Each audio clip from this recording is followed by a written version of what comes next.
Hey, hello, people. Welcome to June 14th. It's been a couple of days since I did the ash reveal. Hope you guys liked it. It's getting some views, I'm noticing that. Uh, Getting ready to work on our last big project for the season, and possibly the last project for this season. I don't know how long of a project it's going to be. I'm thinking vlog-wise, you might end up getting 2 vlogs on this project.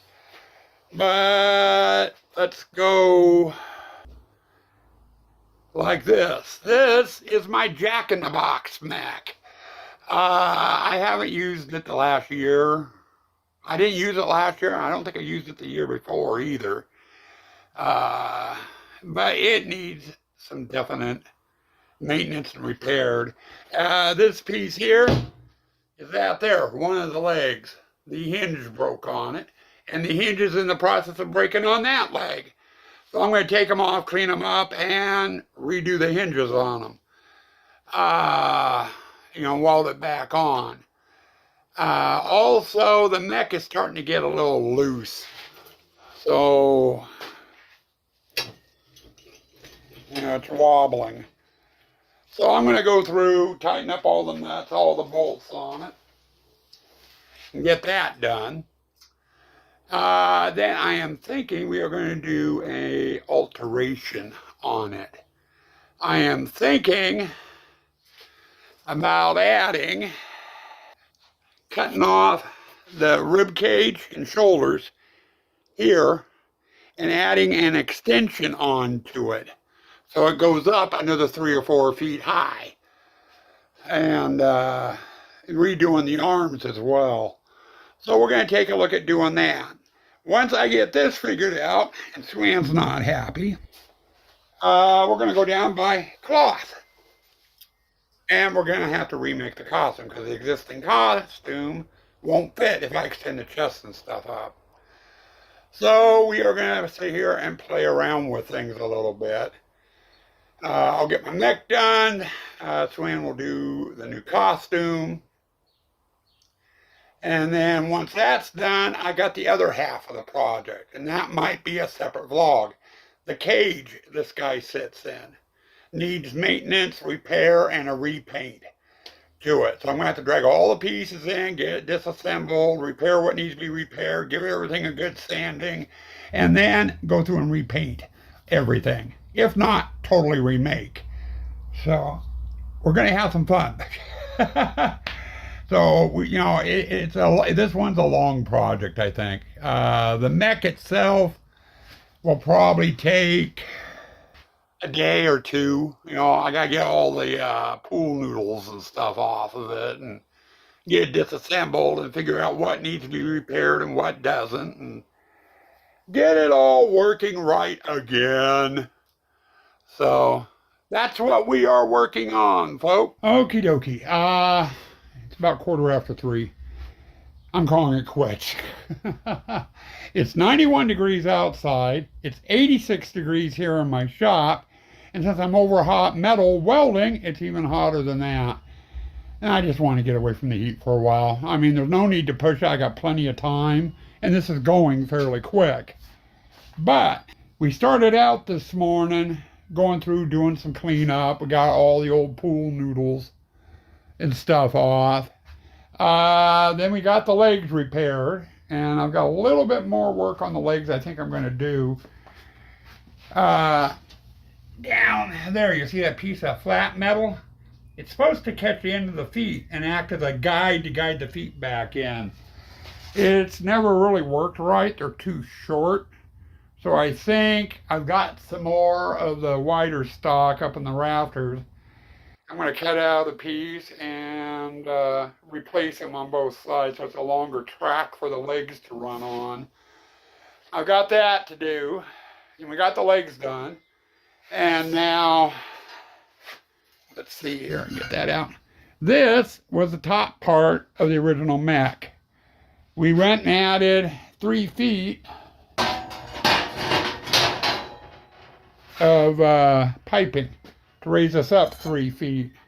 And there's a bottom. And that's where that attached. So it's a big difference. And then we move up here and slide that piece in.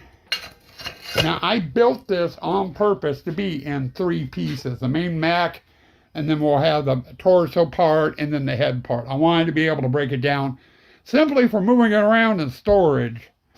Now my original mech, I had 2 of these wire hoops on here. And I had to cut one of them off to separate this one here. I think I'm going to make up 3 or 4 more and attach more going down the thing. 2 or 3 more going down the thing. It helps to hold the costume off the mech a little bit, especially down where the pneumatics and hinging and stuff is. So, I've got that to do yet. I got the plates on the feet to do yet. And then I've got some thin metal up there. I think I'm going to get that down, cut out the sizes that I want, and get them bent. And I am going to attach them here with a couple of bolts on each one, you know, so they can be removed, again, for storage and stuff, to act as arms. And they'll come out and do kind of a whoop-de-doo. You know, I'll do a bend in them, you know, so they're reaching out. Now, I've measured the height of the cage, and the hands will sit about 6 to 7 inches over the top of the cage.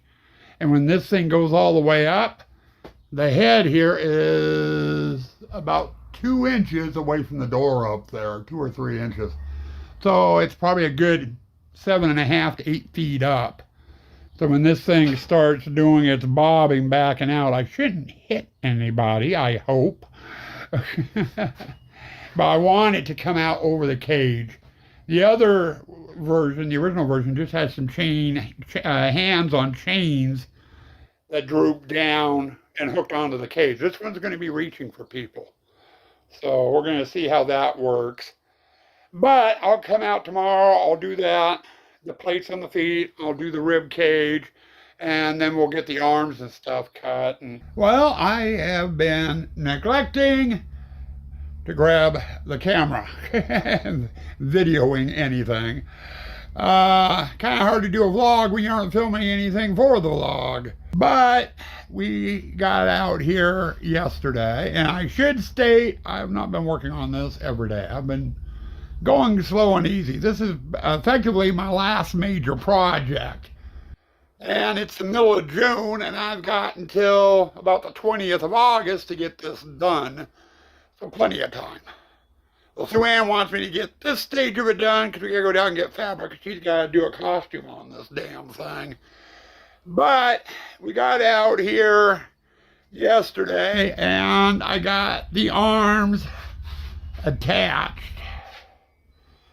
Now, the ends of the rods, or ends of the arm, should sit just about where the top of the cage is sitting. So it won't be sticking out past the cage when it's in its resting position, which is what it is in now. And I've got it clamped currently, so this won't bob in and out. But we got the arms formed yesterday. Also, down here on the feet, you'll see a plate of metal underneath the leg there. That little piece there was what I had, and the legs were always coming off. So I knocked those off, and I tacked on about 1.2 inches worth of metal. That way the legs will slide back and forth the way they should. But those are done, and that's done and ready to go. My chore for today, I already started. You'll notice some white marks on the pipe. I gotta make some more ribs, and we're gonna attach ribs on all the way down. There's gonna be 6 ribs here, 7 counting that one, and that will help hold the cloth out away from the mech a little bit. But I've got to get that done. I've already gone through. I've got that marked, and I've got some rod here to get it on camera. Here we go. Cut into length. I've just got to form it. And to form it, what I'm going to do is I've got a pipe, PVC pipe. I'll actually clamp this onto it, and I'll just bend the ends around to get the shape I want for the rod, and then I'll have to come back through and weld those on to the post over here where those white marks are. There's 1, 2, 3, 4, 5, 6, 7. I've already got one of these laying on the table, so I need to make up 6 more. I'm going to get these formed and get them welded on, and then we'll move on to the next stage. Oh, another day, another dollar. And today should be the last day I have to work on the mech, which is what we've been doing. Been working on the mech. But this is what we got. You notice on the hands we got boxing gloves. We thought that would be something cute and kind of comical. But we got all the pool noodles on and what have you. And we just got done going to Hobby Lobby, picking up cloths. Luann's going to be working on making a costume for this guy. But I do want to explain the boxing gloves. When this thing, because it rocks forward and stuff, the arms bounce back and forth. And we thought it'd be kind of comical to make it look like it was trying to box the people that were coming by.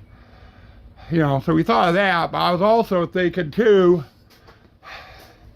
there's a long piece of flat metal that runs down the arms, that ends right about here, and if this thing starts bobbing back and forth and actually hits somebody, that metal can poke out an eye or what have you. So the boxing gloves will give a little bit softer impact in case it does hit somebody. But, you know, that's another thing I'm going to do too, is I need to get measurements. This is its resting position. And it's just a little over 4 foot tall. When this thing goes up, it goes up. I'm thinking it should be about 9 feet, but I want to get a measurement, you know, of it in its resting position and in its activated position. And I'll be doing that a little bit later too.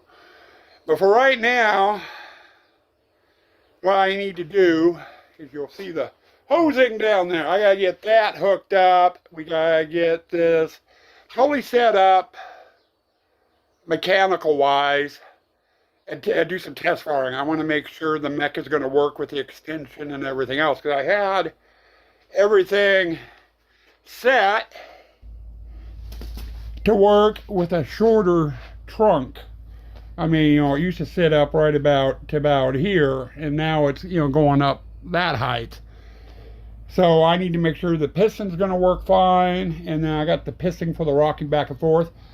They're kind of more than what the prop needed to begin with, so I think they're going to be okay.